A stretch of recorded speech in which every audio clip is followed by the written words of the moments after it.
Normally po, yung regular trail is about 15 minutes, so 7 kilometers lang po siya. So since pupunta po tayo sa special trail, sa secret trail po, so mga 13 to 14 kilometers po yung layo niya. So mga 30 to 40 minutes boat ride po. Okay. So enjoy your boat ride first. Okay. Oh, harap mo sa amin. Aalis na kami! Going there!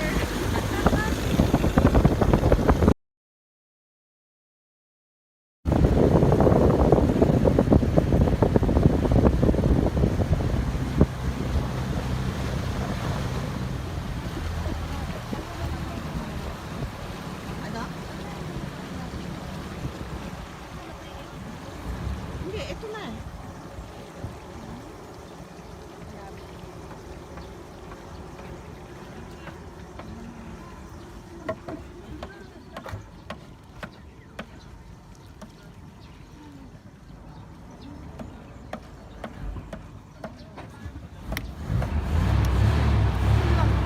Pasok na po tayo sa loob kasi may part po doon na trail lang. Tapos po, yung pinaka-peak po pupuntahan natin, consider natin yun ng mga 45th floor, ganun kataas. Tapos bababa tayo dun sa ground floor. Ang Story. 45-story building yung depth na bababain natin. And walang hagdan. May part po talaga na iba. Tapos po, ang ano po dito, kung saan po kayo, kung saan tayo dumaan papunta ron, same trail lang tayo pabalik. Additional guide tayo. So, ibig sabihin po, talagang, ano po siya, mahirap po siya yan yung pabalik. So, pinapaliwanag ko sa inyo yung trail kasi nga po, you have an option. It's either you walk po or mag-horseback po kayo. So, yung horseback riding po, may mga guide na siya. So, hindi mo na kailangan mag-hire ulit ng guide. Tapos po, kung gusto nyo talagang maglakad, may part tayo pwede yung lakarin, di maglakad tayo.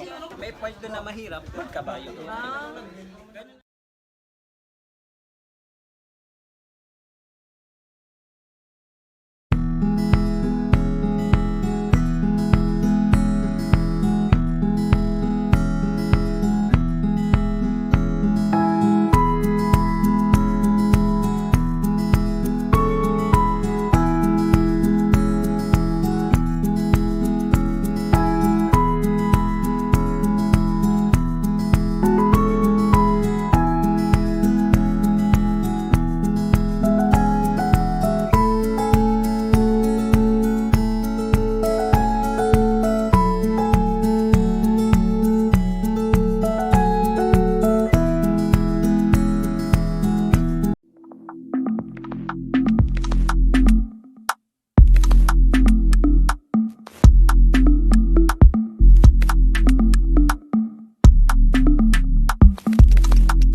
Okay.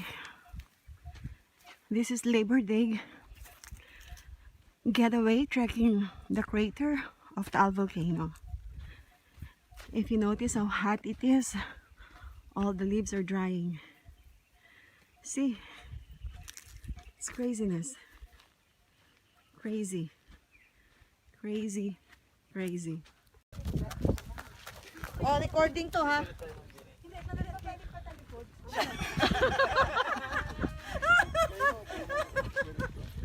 Ayan, naka-record to. Reverse pala. Tayo nakatalikod. Ikambyo mo reverse dali. Teka, sandali. Ano, pwede ba isang kabayo na lang? Ang tangkad dito. Sige, palitan mo yung kabayo mo. Gamitin mo yung sa akin. Palit daw muna. Michael. Pagpalitin mo. Ano? Ito gagay sa akin. Ayoko nga eh, ayoko. Lalakad na lang ako. Pwede magpababay mo, maglakad muna. Oo, lalakad na lang. Nakakatakot eh. O, ito na daw yung madulas na part. Ah, kaya dyan nadulas talaga. Oo. Tandahan ha.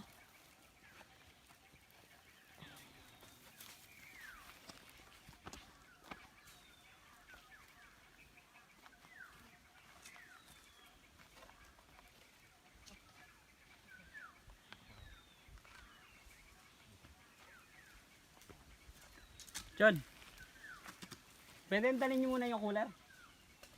Ha? Para lang mag-alalay ng ayos. Diyan Oo. naman, huwag ka muna gagalaw.